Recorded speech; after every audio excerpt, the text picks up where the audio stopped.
රිදෙන බව දැනෙනවා නම් ඒ බැඳීම ඇතුලේ තවත් ඇලෙන්න එපා. මේ නැති කර හදන්න බැරි වෙන තැන්වලදී තමන් ආදරය කරනවා. ඉස්සෙල්ලාම ගෑන් එකට වාඩි වෙලා ඉන්න පුදු.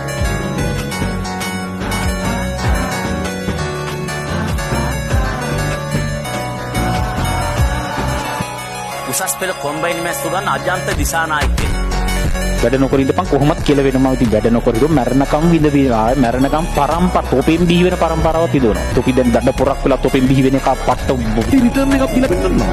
උන්ගේ කයි කතන්දර වළංගු වෙන්නේ නැති තැනට දාලා පෙන්නනවා. මම කිව්වා මම ඔන්න කරලා පෙන්නවා. එහෙම දෙන්න.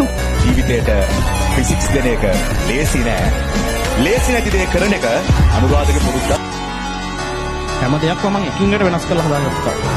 හරිද? දැන් ඔයාලට ගැටෙන්න ඉන්න ප්‍රබල සතුරෙක්. ඊට පස්සේ ශේෂ්ත්‍රයේ තමන්ගේ සතුරු තමන්ට වඩා ප්‍රබල වෙන එක වළක්ව ගන්න නම් මම ගුරුවරුන්ට බොහොම ආදරෙන් ආරාධනාවක් කරනවා. අනිත් මිනිස්සුන්ගේ